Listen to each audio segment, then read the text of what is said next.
Good morning, everybody. How's everybody doing this morning? All right. My name is Stephen. This is Alicia over here and Jamie over here. We get to lead the music portion of service this morning, and so feel free to sing with us if you want. I did not prepare what I was going to say before, so I'm a little improvising this morning. We're a little flustered as we practiced a little later, but that's okay. And then also welcome to people who are online this morning. So, all right, we're going to just dive right into it.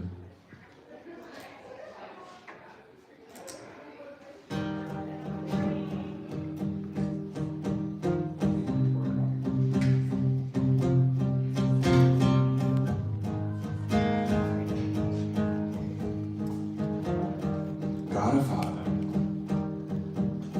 God our Father, giver of daily bread, blessing our hands and covering our heads. God our Mother, leading us into peace, drawing comfort to all those in need. Hallowed be thy name. Hallowed be thy name.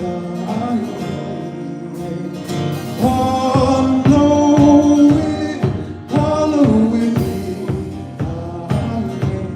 In all the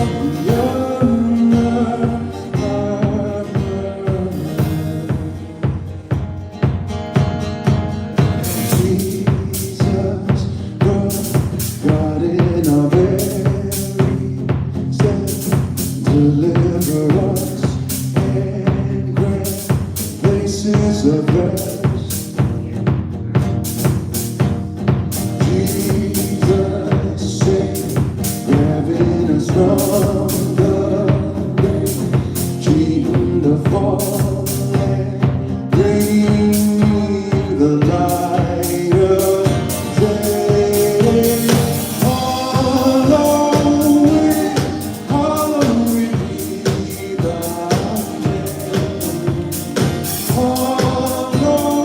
name.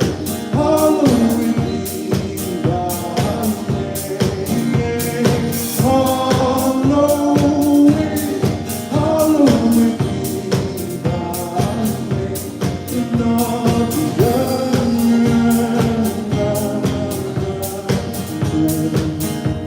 Hallowed.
Over the deep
Incredible. Thank you so much, worship team. You can give them a round of applause. Hi, everyone. Welcome to Safe Harbor. Now, if you're not familiar with this, we also like to go by SHOCK. Does that make sense to you, right? Acronym, Safe Harbor, Orange County, SHOCK Church. Okay, yeah. We are a Jesus-centered community, reimagining inclusive spaces to rest, restore, belong, and become. And we're so grateful that you're here this morning. Before we get started, a few housekeeping items. So the first housekeeping item is the bathrooms. We do have a sign. Don't worry, bathrooms are not that trash can with cabbages in it. We share this space with the school, if you couldn't tell. So there are very interesting things that appear on a Sunday morning, and we just go with it, right? Like this prop. If you go out these doors and you look to your left, you'll see a custodian closet in the far back. Next to that custodian closet are the bathrooms, and you can go anytime you want. And then for those of you who have kids, we do have a little area over here where we have little toys and items and things, because we are going through a children's Bible story right now.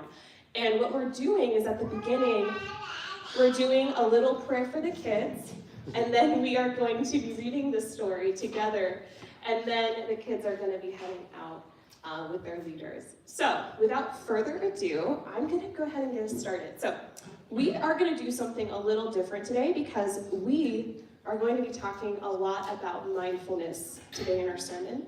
And so what better way to start us off than a centering practice for kids and adults alike. So you're welcome to join us with this little centering practice. We are going to, for the next 6 weeks, do a centering practice, because we are working with a group that is designing these meditations or mindfulness for kids and kids ministry. And so we're going to be practicing with the kids today, this little mindfulness practice. So if you're a kid, you can stay with your parents, or you can come up here. I'm going to actually sit down and do a little centering while I sit. Okay. So with this, you're welcome, everyone, to just put your feet on the floor. Let me get this up here. Okay, so as you listen, friends, use your imagination to follow along. When we are done, I will invite you to share what you were thinking and feeling. So find a comfortable place to sit and close your eyes if you feel comfortable. You can soften your gaze if you want to keep your eyes open. Take a deep breath in and let it out. Pause. And once more, a breath in and let it out. Now imagine that you are working at a local urban garden. First, you pull the weeds in a patch of carrots. Then you rake the ground around the tomato plants. Finally, you help pick green beans. As your basket fills up, you wonder who will get to eat them. A family arrives to pick up a bag of vegetables, like the cabbages in the back.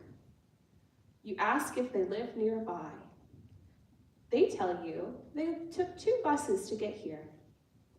You wonder why they had to come so far to get fresh groceries. The kids start jumping up and down. Stir fry for dinner, they yell.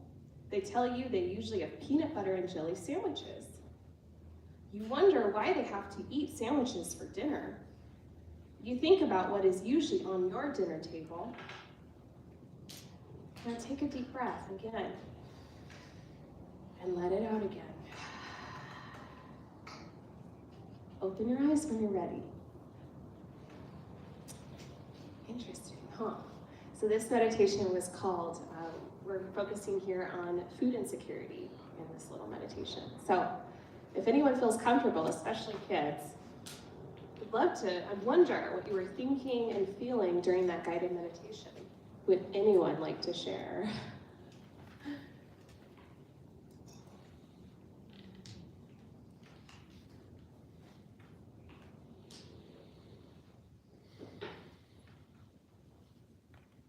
it doesn't need to be about the story. It could also be about what you're feeling inside. Make it. I like imagining in the garden, like actually picking the green beans and doing what's it called, the weeds, so that was fun. Thank you. Yeah, it's a lot like our shirt, huh? Yeah. A little shirt. Yeah.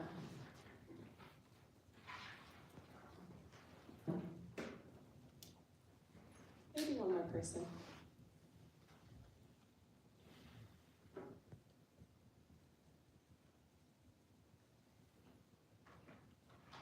Yeah, sure. What comes to my mind is being that family as a kid.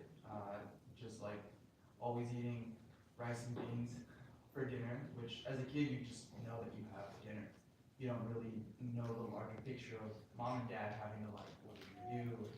So that's what kind of comes to mind. And now being an adult, being able to maybe give to others, who were in my position when I was a child.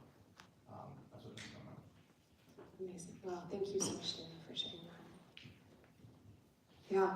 So we are going to be talking about, in our story today for Book of Belonging, manna today. And as we're talking about manna, I just want you to kind of think about that picture of that garden. Think about that picture of the food and the people that are coming to get the food. And we'll see how that connects to our sermon today. With that though, I'm going to read us the story. So, without further ado, where is our story? There it is. Okay. Mercy and manna. So I'm going to sit down like I'm telling a story. Forgot my book today, so I'm going to read on the screen. Kids, you are welcome to gather around me. Just try not to hit the chords. You can. It's fine. We'll figure it out. But you can't. Okay. It'll just be me. Mercy and manna. This is from Exodus 16. And we're going to be talking about Moses. I don't know. How many of you have heard of Moses? Okay. Most of us. All of us. Great. Okay. Here we go. Mercy and manna. Exodus 16. Though the road from Egypt to the promised land was short and straight, it passed up fierce and unfamiliar tribes. God's people were still shaking and worried from the horrors of Egypt. So like a loving parent soothes a frightened child by cuddling them in a quiet room, God led the people off the road into the wind-swept wilderness, a land of sun-baked stillness, where listening comes easier, a place to rest, feel safe, and get to know God. And there, away from distraction and danger, God reminded them, I belong with you, and you belong with me. You're my beloved. I'll care for you. But trust takes time. And as their provisions from Egypt ran low, the people soon began to worry and complain. God brought us to the wilderness to starve, they groaned. Endlessly patient, God cared tenderly for their fearful, broken hearts. You can trust me, God told them. I'll give you everything you need to live and flourish. Watch and see. Just as a parent provides their baby with milk or tucks a blanket around a sleeping child, so God blanketed the land with good food the next morning. As the people stepped out from their tents, they marveled at the white flakes that covered everything. This mysterious food seemingly dropped out of the sky. What is it? They asked. One another, as they giggled and nibbled and gathered, they worked together, gathering and sharing before the afternoon sun melted the flakes like magic. You can trust God with tomorrow's hunger, Moses told them. So only gather enough for today.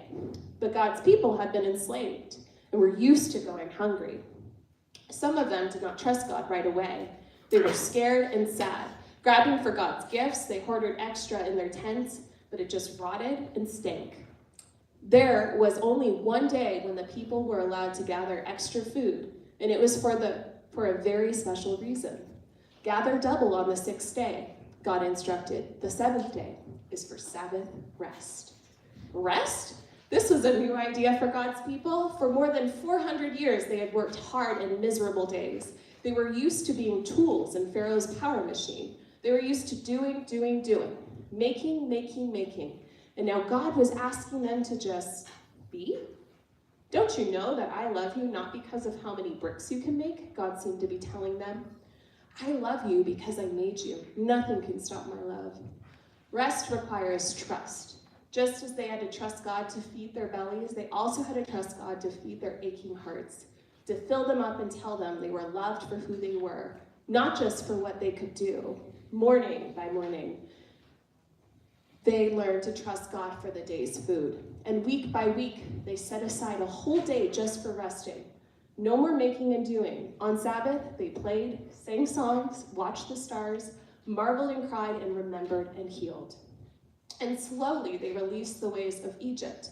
Safe in the wilderness, reliant on God alone, they spent their days and weeks feeding and finding their trust. Those were the rhythms of remembering the gifts of good God. I'm going to invite up Dottie now, and she's going to give her sermon. Thanks, Donna. What an interesting, thank you, Stephen. What an interesting story of trust. I am learning about trust every single day because I have these two little rugrats that trust me utterly and completely. It does not really matter what I do. They just have so much trust in me. I mean, there are times where my 3-year-old Beckham will be like, Mom, are you really going to play the dance party music if I put away my toys? Like, there's moments where he's like pushing against the trust, but for the most part, my 1-year-old and my 3-year-old trust me so sincerely, and it's so pure. And trust is this really interesting concept, and when I think about my kids in the purest form, they trust me, and this is what trust is all about. Trust is experiencing safety and comfort. Now, I'm not a perfect mom. I snap, and have my moments and have a lot of flaws. But for the most part, my kids feel safe and secure with me, and they trust me. And they reciprocate love to me. So they feel comfort, they feel safety from me, and then they just have this outpouring of love to me and to others. And that's what trust is. Trust is feeling safe and secure and comforted, and then feeling that safety and security, and that moves us to offer care to other people. So, just trust God. This is a story talking about trusting God. I don't know about any of you, but this concept of just trust God has always felt like a difficult jigsaw puzzle that I could never quite figure out. Especially as an anxious kid, I never came across a kid that was as devout as me. Like, I was the one that was praying every single day and journaling every single day and reading my Bible every day. So when it came to just trust God, I took that so seriously as a kid. And yet, anytime an anxiety would flare up, this concept of just trust God felt really, really difficult and hard to solve. And we're going to be talking about trust a little bit more. And one of the things I just want to share is when we talk about trust and trusting God, a lot of times, at least for me, I've experienced that just trust God is a spiritual bypassing of what we're actually going through, right? If you just trust God, things are going to work out, or just surrender. And it kind of mitigates what is happening. Of this blanket overall surrender trust, there's other ways of, how do I actually practice trusting God?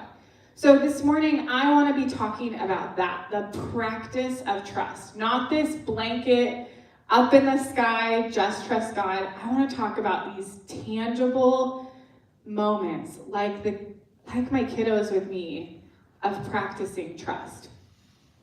The Israelites in the wilderness are encountering this trust narrative, right? This is something we've heard a lot of times. We've been telling the story through the book of belonging. The first week we talked about Genesis 1, we talked about in the beginning, there God created, and then last week we talked about Hagar in the wilderness, and this week we're talking about the Israelites in the wilderness. So Israelites in the Bible are kind of known as the people of God traveling, and they had experienced so much hardship. So by the time they're getting to the wilderness, they had experienced deep, deep oppression in Egypt, and they are fleeing to the promised land. And in the promised land, they're grumbling and saying, God, why did you bring us out here? And God provides manna, bread, food, and it's so exciting. And so again, a lot of us in our religious backgrounds have these stories of like, if you trust God, God will provide. God is going to provide for us. And this story is really beautiful. There's so many different ways we could interpret it. We could interpret it from a social justice lens, like the meditation we brought this morning. This story could be interpreted as God cares about food. God cares about food justice, and it's our job to bring food justice to our communities. That is one way we could definitely interpret this. The way that I want to look at it this morning is in a very, very practical sense. So the last 2 times we did Book of Belonging, we went into the deep weeds of the Bible. We went Hebrew words and all of that.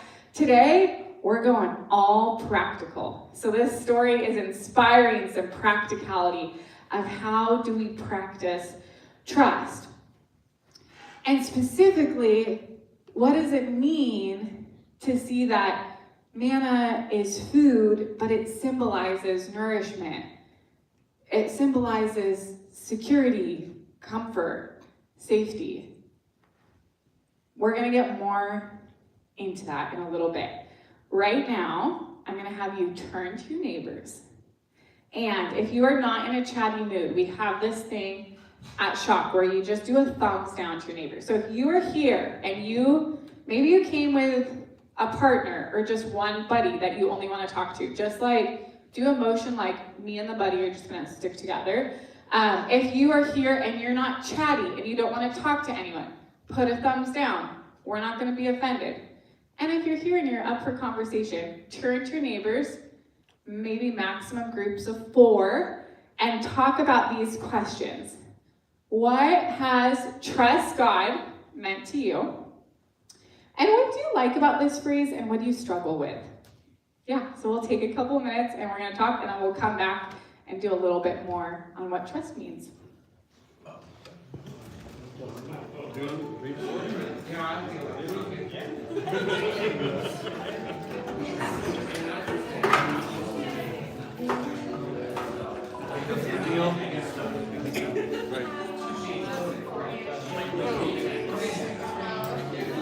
Slowly.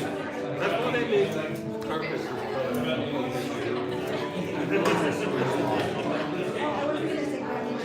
finish it off with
Someone that actually is authentic.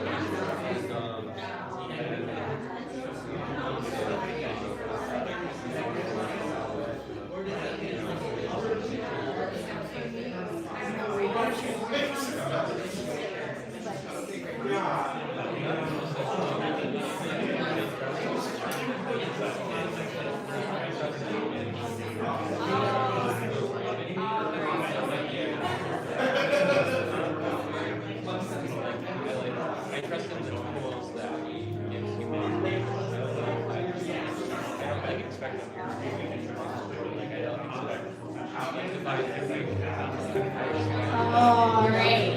We're going to wrap up in the next minute. If there is someone in your group that hasn't gotten to share yet that might want to share, maybe check in. Hey, do you want to share? I haven't heard as much from you.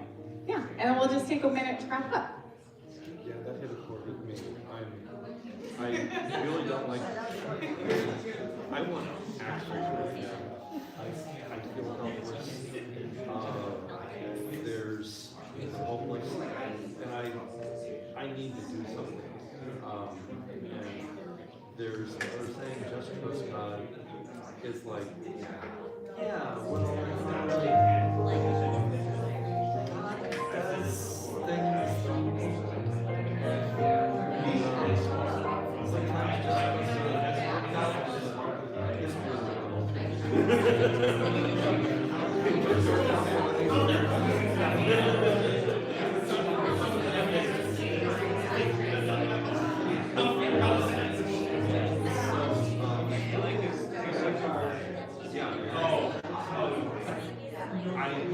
I saw the justice the first time.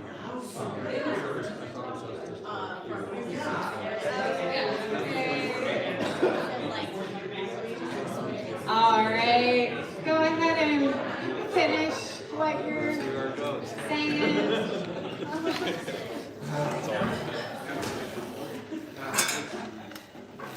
Awesome. All right. Would anyone like to share some themes that came up in your discussion? Gabe. Yes. Yes. Do I get a mic or? Do you want the mic? You don't need a mic. You have a loud voice, but I think it's fine. Here. I guess I get a mic. I just gotta watch my volume. Okay. Yeah. I think so. We talked about sort of how. Basically, it's like I sort of talked about like most of my life I've struggled to connect with people just like socially. So it's kind of like if I can't connect with people, if I struggle to connect with people who are right in front of me, how am I supposed to connect with someone who I can't even see, right?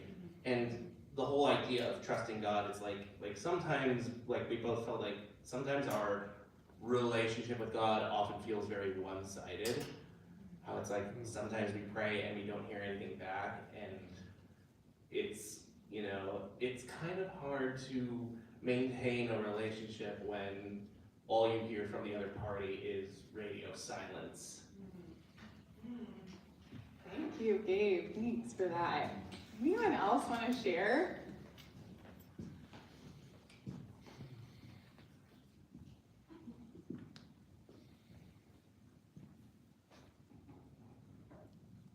I'll go. Thanks, Alicia. Yeah. Our group kind of talked about how, like, this phrase is just so dismissive in our history. And for me personally, it kind of just meant like, we'll put it on the altar, let it go, and it will be fine.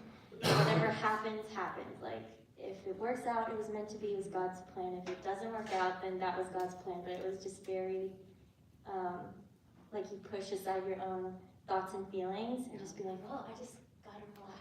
And then it will be whatever, you know? So for me, I'm like, it's fine. But this phrase, like, doesn't mean all that much to me anymore. Thank you so much. Anyone else want to share? Yes. Well, something that came up, like, just listening to what's been said already this morning is, like, I agree with Gabe and Alicia. Like, there's some problematic aspects to this phrase for me, but also, like, it's making me think back on times when I was anxious or worried, and things, like, did work out okay, and, like, where I feel like God has come through, which I don't always stop to reflect on. And so, like thinking about trust and how, like, trust gets built, and, like, yeah, it's just it's nice to pause and reflect.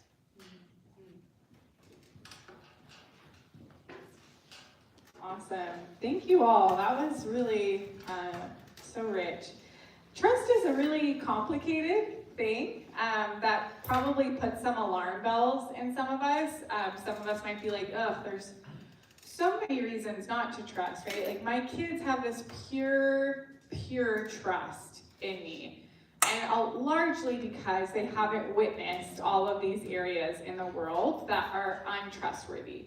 So for a lot of reasons, a lot of us have experienced distrust towards other people, to the world, distrust towards God of, I feel like I am praying and I don't really receive anything back, or this phrase, just God, has actually been used to bypass my harm or justify or dismiss some weird things happening.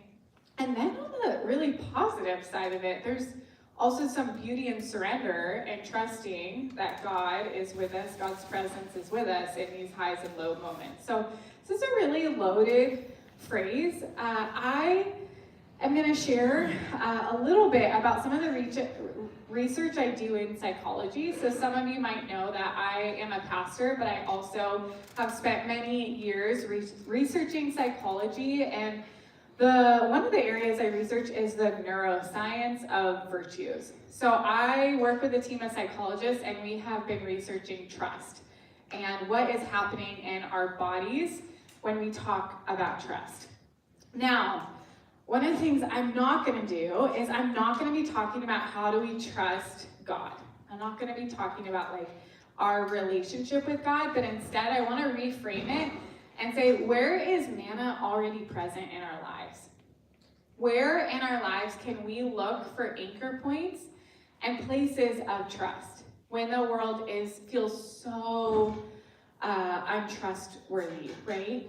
And now some of us, when I also talk about trust, there are maybe alarm bells of betrayal, of deep wounds, of trauma, and some of that might be connected to church experiences. As best as we can, we are not going to pick up today our most traumatic experiences. And as best as we can, we're not going to pick up betrayal, but we're going to try to stick with some really good, positive, warm feelings of security. So that's going to be our practice that we're going to be doing. So a couple weeks ago, I led an educational retreat type of thing for some pastors on trust with my colleagues, and one of my colleagues described trust like this. But often we think of trust as this binary of you either completely trust someone or you completely don't. Like the lights are on or the lights are off. Like a little kid that as soon as the lights go off, gets super scared of like, I don't know what's happening in the dark. Has anyone experienced this as a kid? The panic of like, the lights are off, like, oh my gosh, what's gonna happen? Or babysitting a kid, it's like a whole thing. So instead of thinking of lights, if the lights are on, we can trust. Lights are off, we can't trust. He's described trust in this way as almost a dimmer, like a light dimmer. That a lot of us are experiencing distrust to the world, to people, and that when we're practicing trust, we're just doing a light dimmer. It's like a slow process, that we're not trying to do this all in or all out, but it's a slow process of building trust. So one of the really cool things that we did was we did this practice where we had folks bring to mind their anchors, is what we called it. So we would have them breathe deeply, and I'm gonna have you do this later, but not yet. I'm gonna tell you a little bit about it first. Bring to mind a person that feels safe, a place that feels safe, a memory that feels safe. So maybe even as I'm saying this, something will come to mind. And then we encourage folks to savor these feelings. And one of the really cool things that happens with our brains, when we bring to mind, like my kids have experienced so much safety and comfort, when we bring to mind places, people, memories that are very safe and comforting. Like on the phone with my dad this morning, I was telling him about this. My dad's turning 70 this year. And I said, Dad, what's a place you think of? And he goes, the back of my parents' car and falling asleep after a long day in the car. And I'm like, that is so sweet. Like, what a sweet moment. Or this morning, Natalie was holding baby James in like the cutest way and stroking. And I was like, that is now, I'm gonna use that as an anchor, just like seeing the care that she was giving him. I'm like, that just soothed my whole sense of being. So these anchors don't have to be end all be alls, but can be just really sweet micro moments of, wow, there's so much safety, security, goodness there. So when we recall these experiences of safety, yes, this is the nerdy stuff. I just have to share it because it's not just in the sky. There's science behind it. Our brain shifts away from the alarm system, the amygdala, and activates the part of our brain that helps us feel grounded and in control. Our nervous system calms, stress decreases, and we begin to breathe easier. So when we're talking about trust, this like up in the sky concept, what's happening is we can actually practice trust in this very grounded way. When I bring to mind these safe anchors, they help regulate my brain from a fight or flight state and into a grounded, connected way. So one of the ways this came up for me last week is we did this practice with the shadow side. So I'm not gonna have us do this today, but we were invited to bring to mind our anchors, and then bring to mind a hard experience with someone with whom we want to be closer with. So I brought to mind an experience, and I was breathing and doing this, and my body, as I was doing this and bringing to mind this painful experience, I don't know if you can see me, but I was breathing and my body literally collapsed like this. And my shoulders like just came inward. And I was bringing to mind this interaction with someone. I felt my body hunch over, and the biggest emotion I felt was I felt really belittled in that interaction. Like I just felt really, really belittled. I was about to cry. I'm like, this is so unprofessional. I'm helping lead this retreat, and I'm about to start blubbering in front of this room, but I just was feeling so belittled. And then my colleague that was leading the exercise, he invited us to bring up our anchors. My anchors were my mom, my parents' old bedroom in our old house with like mismatched furniture, and my mom's sewing machine. And then my memory was camping with my daughter in my sleeping bag. And there were just kind of these silly anchors, but I felt these anchors, and I really went into those memories, and I was breathing, and I just felt my body release it a little bit more. And there is something really important that as we're moving through our day-to-day lives, we have all of these alarm bells that happen. Looking at our phone, the news, what's happening in politics, a friend that really hurt our feelings, disappointment in a job. There's all of these really intense alarm bells happening. But then we can go back to these anchors that help us truly process what's happening in life and just feel safe, feel secure, feel trust. It's our manna that is already here, that God has already provided. So, if you are willing, if you hate mindfulness practices, feel free to go get a donut or color at the back tables. There's some coloring. If you are willing to do this mindfulness practice, I'm going to have us bring to mind a couple of our anchors. So, here are the prompts. We're going to do a person that makes you feel safe. This doesn't have to be end all be all. This doesn't have to be it could literally be, man, that lady at the grocery store is so sweet. And every time I make eye contact with her, I just feel some type of comfort, okay? Could be that. A place could be, doesn't have to be on the top of a mountain or at a lake. It could just be like, man, when I was, I don't know, sitting in the car, or just like anything silly, or sitting under a tree, or whatever. And then I added a food. So a food that makes you feel safe. If there's a food that makes you feel safe. And a memory that brings you comfort and security. Don't bring a traumatic memory where someone then met you in it. Do something like a low lift memory, okay? So don't bring up your deepest wounds. Like just a sweet, wonderful memory of, oh man, when I was out on a walk and I ran into that sweet man watering his lawn, or so, like something low lift, not like in the depths of my sorrow, someone came in, that's not where we're going, okay? So we're doing a low lift. This is all low lift, not bringing our most traumatic memories. Okay, so again, the invitation is, I'm gonna have you breathe, I'm gonna have you close your eyes and bring these things to mind. If you do not like this, if you do not feel comfortable, go grab a donut, go color, all is well. So, slowly just soften your gaze. If you want to look at something on the ground, something in front of you, and let your eyes get heavy. And slowly close your eyes.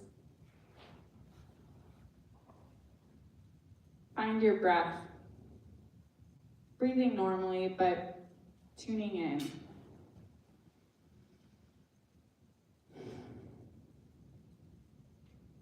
Letting your stomach expand with each breath. Now I want you to bring to mind a person who makes you feel safe. This could just be something small that they've done. What do they look like? What did they do that made you feel safe?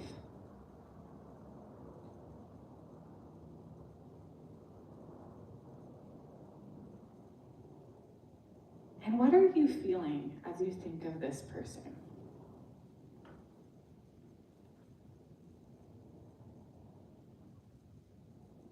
What emotions are coming to mind?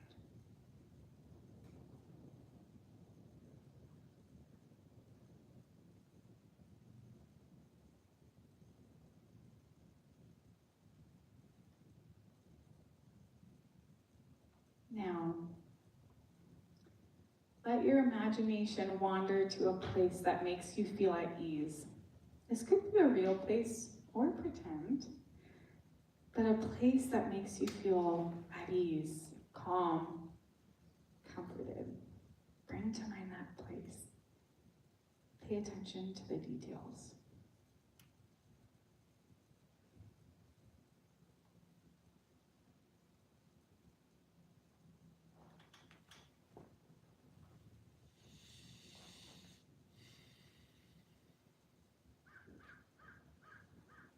What does this place make you feel? What are some of the feelings that you are having? Savor those feelings.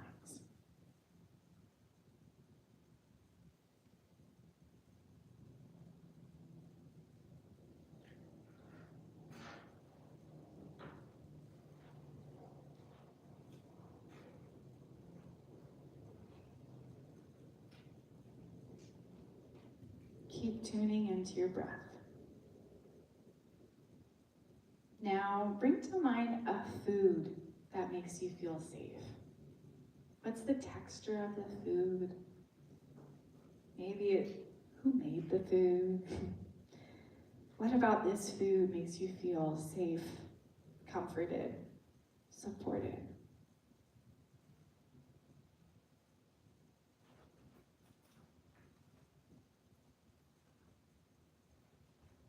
What are some of the emotions you're having with this food?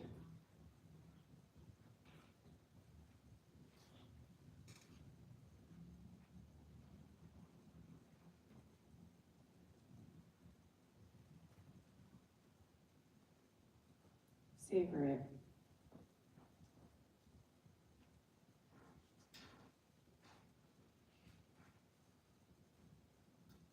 And lastly, I want you to bring to mind a memory that brings comfort and security.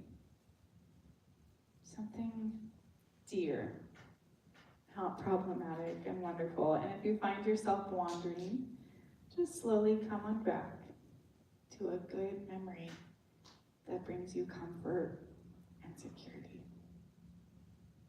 What was happening in that time?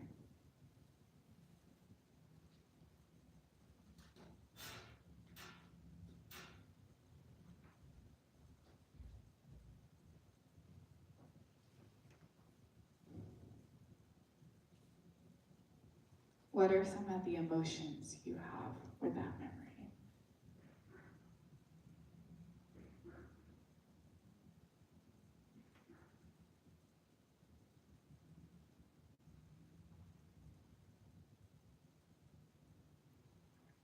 In our last couple of seconds, I'm just going to invite you to wander into any of these anchors. Person, place, food, memory. Just allow yourself to imagine one of those. To feel safe. To feel at ease. To feel comfort. To feel security. And just savor it. Maybe you want to smile, give yourself a hug. Keep breathing as we take a couple more moments to savor.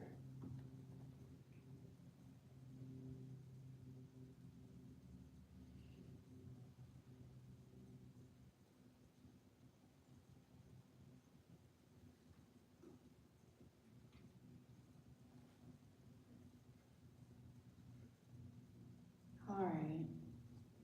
And when you're ready, slowly open your eyes and come on back.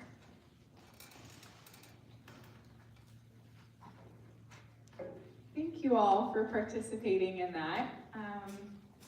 Yeah, I really appreciate it. Hope that that was a generally good experience for y'all. Just to survey around the room, how was that? Generally good? Good. Okay. Yeah, that's okay if it's also a thumbs down. That doesn't always have to be good. Yeah. So, trust God. What in the world? Guys, I just love to, and I'm like holding this Alicia and Maria wonderfulness, right? Of like, trust God feels like such a corrupted, loaded term at times. And then also, looking back, there are so many ways where divine presence, where manna was already present. right? And that we get to, by building trust, again, I am like so in my psychology hat and I am unashamed. I love it. This is where we get to tap into the manna that is already present in our life. There is so much that is destabilizing. And building trust, feeling it, and then being moved to be more open and trusting of other people is key to our well-being. If we all go around not trusting, that is a tough society, right? All of us here, if you walk through these doors, to some degree, you practice trust. If you said hi to someone, right? Like there's all these different little ways that we can practice trust. Trust is feeling our anchors, feeling safe, secure, and comfort, and then extending openness to other people. Just like my kiddos, who one day will have probably a really hard time in trust, but for today, they are so pure and so trusting, and they give love because they have such a secure base. Manna is already here, and this is our invitation to really, really cherish what is here to nourish us and sustain us, especially in destabilizing times. And trust is a process. I'm going to pray for us, and then we'll do communion.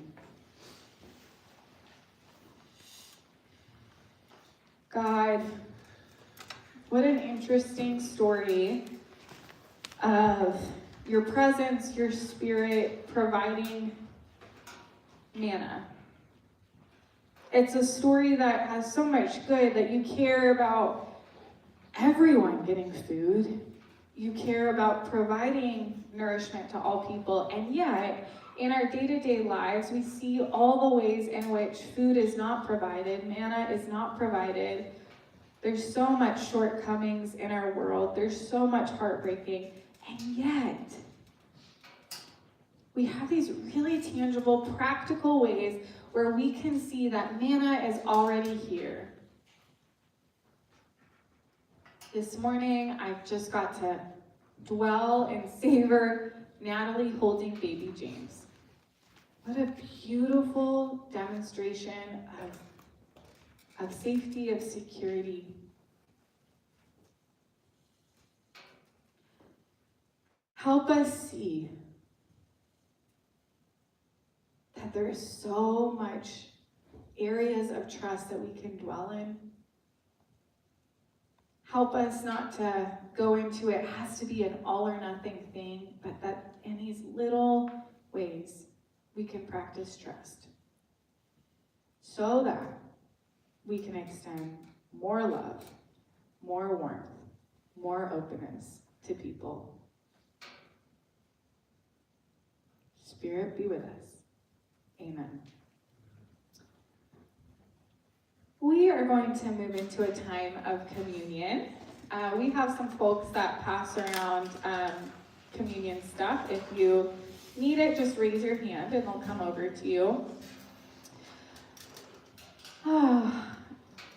Communion is such an interesting thing because it's really centered around food and Jesus practicing trust. Jesus knew that he was going to be betrayed, and Jesus practiced trust in a really profound way, trusting the people at the table, centering around food. And yeah, I love this imagery for us, that there's so much of food, literal food, that sustains us. And then there's also all these little pockets in our world that can sustain us and provide us manna. And I think Jesus knew that too. So when he was with his dear friends at a table breaking bread, vulnerable and probably uncomfortable in some ways, yet trusting his friends, he said,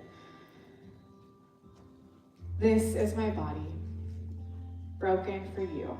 Take this in remembrance of me." So we break the bread and we take it.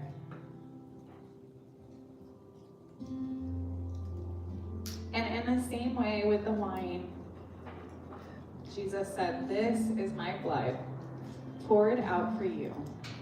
Drink in remembrance of me." So we drink the wine. And as we do, may we feel the sustenance.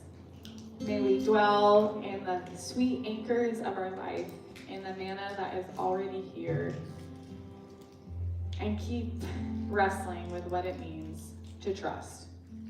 Trust one another, and I suppose trust God too.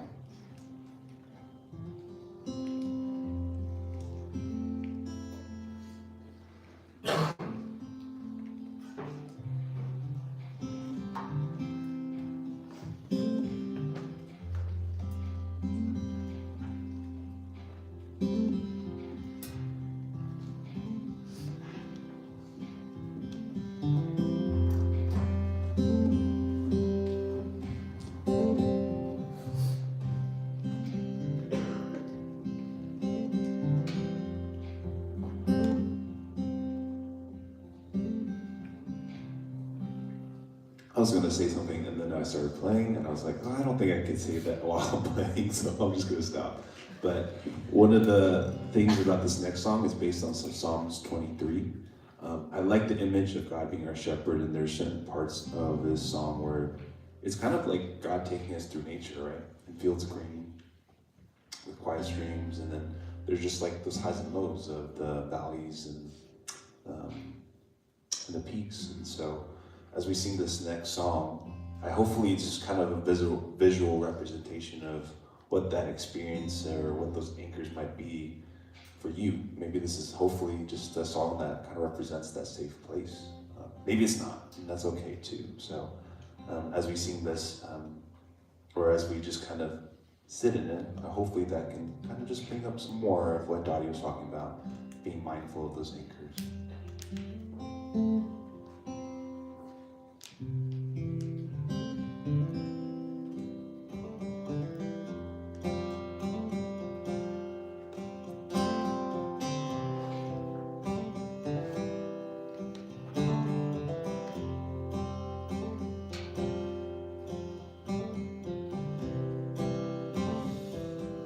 God is my shepherd, I won't be wanting, I won't be wanting.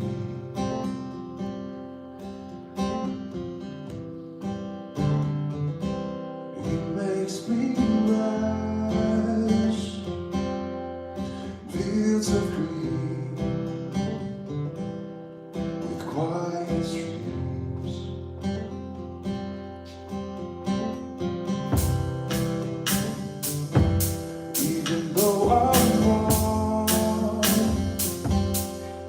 Through the valley of death and time,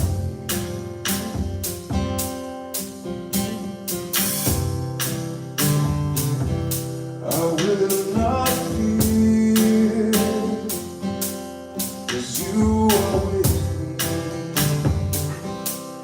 you're always with me.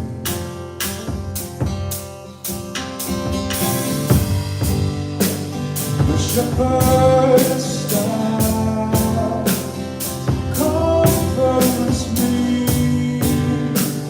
You guard my feet in the presence of enemies. Surely goodness will follow me. Will follow me. House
And the earth has quaked before,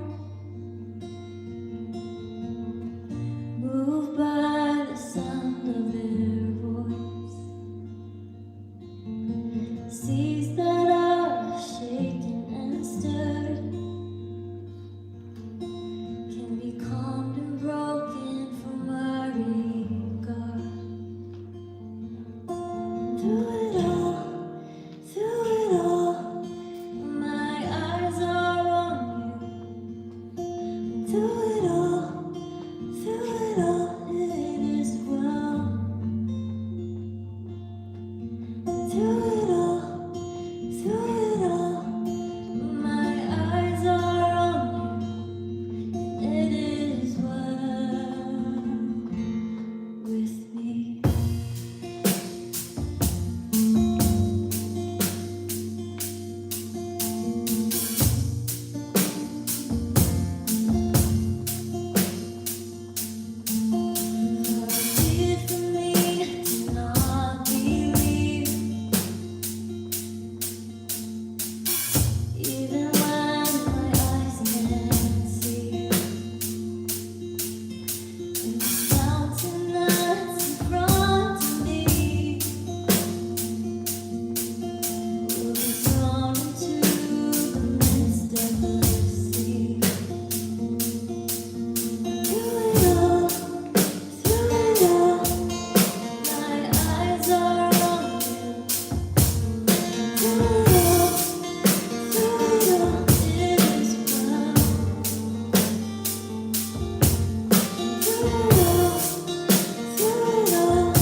it all, do it all.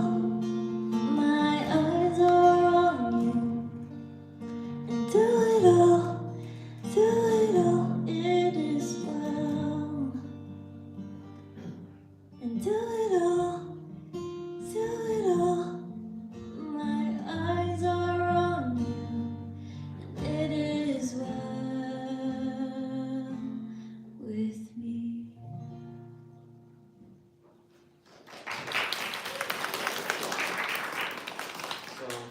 So good. An anchor for me has always been worship. When I experience it, just singing along, especially to that song as well, it stirs a thing in me, and it's an anchor. It's an anchor for me. My name is Daniel. I'm going to walk you through a little bit of what we're going to be doing this week. Chat, good to see you. Hope you're well. So this week, Haven's schedule, we meet on Wednesdays. We have a new schedule going up, as you can see on here. Wednesday nights at 6:30, we have dinner, and then followed by the discussion. It's going to be at Donna's house in Tustin. If you'd like to get more information, reach out to Donna. She's right at the back there. Another thing, on yoga, we have yoga on the weeks that we don't meet. Ryan, if you're here, raise your hand. Ryan in the back there leads it. So if you'd like more information on how to get Zen or tune in, reach out to Ryan. We'd love to get you connected. Wednesday mornings, we also have a small group that is a theology discussion group. If you'd like to continue the conversation on what we talk about on the weekends, feel free to reach out to Donna. We meet again at Donna's house in Tustin. Connect with Donna after the service to get the address, to get plugged in, to get connected. It's a great, amazing group. Sunday morning coffee house, not to be confused with the Dojo Mojo Casa House, is a group. There it is. Thank you, Gabe. A friendly space where you get to meet people, you get to meet your community, the people that you see here on the weekends. This group meets the weekends that we don't meet here at Shock. And so if you guys want to come around, you get to meet your community, you get to meet some people, new people, if it's your first time at Shock. This may be a really cool on-ramp just to get to know the other people that are here. It's really fun, it's great. I went last time and it was just a great time. It was a hoot, it was a vibe. The kids love it. The kids love it. The kids are all about it. Bring your kids. They can run around. They can play. We have a dedicated space for each group for the kids. It's not structured around, okay, let's all meet. It's just kind of like, come and chat, come and talk, get to know. It's really fun. It's great. You'll love it, I promise. If you'd like to join our Discord server, if you want to continue the conversation beyond the Sunday, you can scan this QR code with your phone, get plugged in, and just join the chat. Then if you'd like to partner with us, if you want to see more of what we're doing, more of what is happening, and if you feel led to donate to Shock, partner with us. We'd love to partner with you. We'd love to see where God takes us, essentially, this group of people. So if you feel led, you can text us, the number's on the bottom, or you can also go to the website, safeharboroc.com/give. Today we will be having lunch. Just kidding. I'm going to do a benediction before I share what we're going to do lunch. So, okay. However you feel led or postured, whether it's your hands up, whether you close your eyes, whether you leave them open, however you like, I'd love to pray this benediction over you to take us into the week. May the Lord bless you and keep you. May the Lord make their face shine upon you and be gracious to you. May the Lord lift up her countenance upon you and give you peace. Amen.